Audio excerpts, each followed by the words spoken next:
Hello, my name is Tauri Tuvikene. I just bought myself a little bit of time, so next slides are as they are. I have multiple identities. I'm a PhD student in UCL in London. I am working in Tallinn University. I am also part of Urban Laboratory, and I'm doing projects with them. So I'm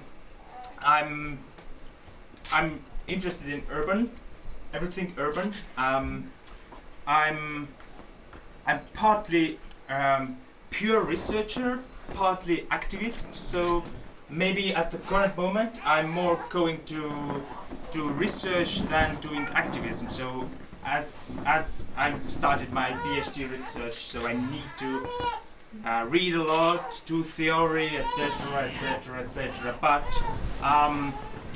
I'm also part of organizing a next year huge conference in Tallinn, 2012, which would be about urban research and action. So I just want to say that it's taking place. It's Inura event. So now I can start with my presentation. So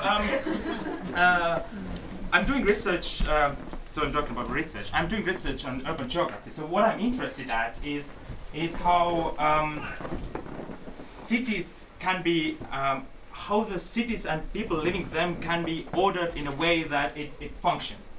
So I'm looking specifically at post-socialist cities, which is something that came after the fall of Soviet Union. So I'm interested in so to say in this part of the world and what happens with the cities in well, broadly speaking, in Eastern Europe. So it's not only about cities keeping themselves as they were in the Soviet time, but it's also rapid change of putting capital into the city center. So it's new ideas which are brought from different places to this kind of countries and develop there. So what I'm looking at is automobility, which is which is about cars and the way they inhabit urban space. So it's organizing the urban space around the car. So I really liked the previous presentation which made this connection, and I feel that this tells really a lot about post-social, because that's a recent change. And in automobility, what's interesting is also the two parts of it, which is the auto, which is being being independent, and mobility, which is being mobile. So it's not just about the car, it's about the personality who is able to move, who's free to move, autonomous, which can be achieved through other modes, or a bicycle, for example. But the car, this kind of freedom of movement is very, it's something that is branded. So it's from Berlin, actually. You can catch that one, car to Darling, no problem, hold on. I mean, it's an advertisement, and it's actually saying that you should violate the speed limit.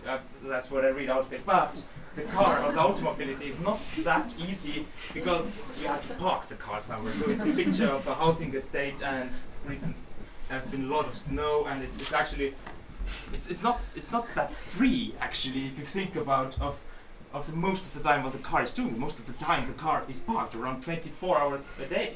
So it's I feel I'm focusing on my case study to Estonia. So I'm particularly looking the car parking as a issue of automobility. So I like this picture. It's a so huge Estonian flag and the car park. So I think it actually represents maybe its airport. But automobility has been a problem throughout the Estonian post-socialist period. So there's wheel flags, which is locking the wheels, so you can get the fine from the person who drove the car. So this issue was a huge issue in Estonia, and it's not done in Estonia. I heard it's done in Latvia, so that's interesting for me when it happens in Latvia in terms of this kind of small detail.